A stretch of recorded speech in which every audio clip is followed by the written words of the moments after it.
শরীরের কোনো ব্যবহার নাই, কি হবে? নষ্ট হবে শরীর। এটা রোগী হওয়ার জন্য কি করতে হবে? রোগী হওয়ার জন্য অলসতা করতে হবে। রোগী হওয়ার জন্য শরীর ব্যবহার করা যাবে না, মাজা ঘুরানো যাবে না, শুধু টেনশন করতে হবে। কি এই বোন, কি করতে হবে? হ্যাঁ, আর কি করতে হবে? রাত জাগতে হবে। বলেন তা আমরা অনিয়ম করে রোগী হয়েছি, বলেন কিভাবে রোগী হয়েছি? কেমনে? অনিয়ম করে। আমাদের অনিয়ম আমাদের রন্ধ্রে রন্ধ্রে প্রবাহিত। আমাদের শিরা উপশিরার মধ্যে অনিয়ম চলে। একটা জিনিস বললে সেটা করা যাবে না, সেটা যত ভালো কথাই হোক, ঠিক? তো রোগী হবে এইভাবে। কিভাবে বলেন? কেমনে? হ্যাঁ, যেটা বলবে সেটা শোনা যাবে না। তাহলে মোবাইলের ব্যাপারে কিছু বলা হয়েছিল? হয়েছে? সেটা শোনা যাবে না। তাহলে রোগী হইতে হলে যেটা বলবে সেটা শোনা যাবে না।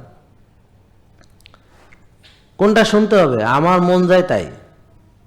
কে কি বলল, কি নিয়ম, আমার কিচ্ছু জানার কোনো দরকার নেই। তাহলে আমি খাবো যা পাবো তাই, মানে খাওয়ার ভিতরে যে একটা বাছবিচার করতে হবে, এটা আমার চিন্তা করতে হবে না। আমার সামনে যা আসবে সেটাই খেয়ে ফেলবো। আমার সবাই মিলে যা খায় আমি তাই খেয়ে ফেলবো। আশেপাশে সবাই দাওয়াত দিয়ে যা খাওয়ায় তাই আমি খেয়ে ফেলবো, নাকি? আর ট্রেডিশন ফলো করতে হবে। কীরকম? যেমন পাশ করলে সবাইকে মিষ্টি বিতরণ করা, তারপরে কোনো আত্মীয়র বাড়িতে গেলে 20 কেজি মিষ্টি নিয়ে যাওয়া, যদি ধরেন বোনের শ্বশুর বাড়ি হয় তাহলে, হ্যাঁ, মান ইজ্জতের ব্যাপার। কি যাইতে হবে না? মিষ্টি না নিলে মান ইজ্জত থাকবে। মসজিদে দোয়া পড়াইছেন, হুজুরে মোনাজাত করছেন, এখন যদি জিলাপি না দেন মান ইজ্জত থাকবে?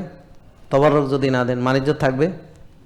মসজিদে ইফতারিতে যদি ছোলা, পেঁয়াজু, বেগুনি, হ্যাঁ, আলুর চপ, তারপর হচ্ছে যে বুরিন্দা, তারপর শাহী জিলাপি না দেন, কি থাকবে?